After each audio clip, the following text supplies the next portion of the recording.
Olá, boa tarde, pessoal. Está começando aqui mais uma entrevista com as pessoas mais populares. Hoje estamos aqui em Alta Floresta, Mato Grosso, e estamos procurando aqui um cara aqui, que eu não conheço ainda ele, mas disse que ele está vindo aqui por aqui, que ele trabalha por aqui por perto, né? Vamos ver se a gente acha ele aqui, né? Vamos ver aqui se a gente acha ele. Ele tá chegando, tá chegando! Ó, ele tá chegando, tô falando aí. Olha lá, desce aqui pra casa lá, ó. Ei, moço, chega aqui um pouquinho. Tudo bom? Tudo. Qual é o seu nome? Luciano. Luciano. O senhor mora aqui há muito tempo, Luciano? Pegou a conta. Pegou a conta, hein? Luciano trabalha com o quê? Venda de embalagem. Venda de embalagem. Fiquei sabendo que o senhor é famoso por dançar em uma música, o senhor lembra de dançar a música Kudu, parece? Dança cudeiro. Ela é muito famosa. O senhor podia dançar ela um pouquinho pra gente? Posso? Então, ô produção, tem aí essa música? Então, solta ela um pouquinho aí pra nós.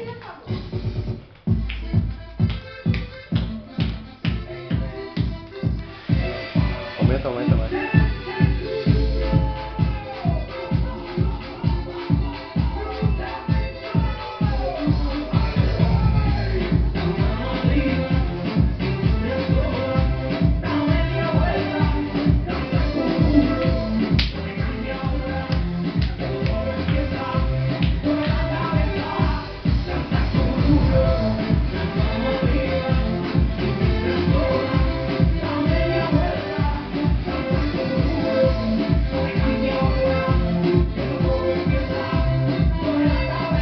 Vai, para.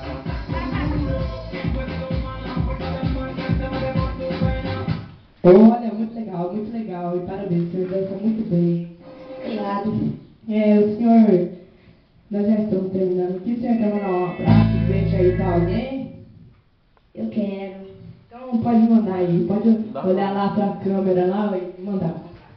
Quero mandar um abraço aí pro meu amigão Marcão aí, Alex.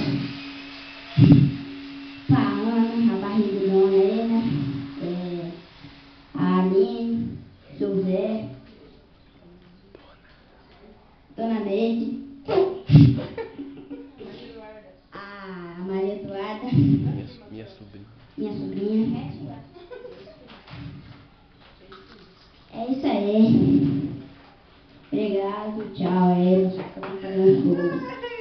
Valeu, gente. Então, terminando aqui mais uma entrevista. Voltamos já. Fui!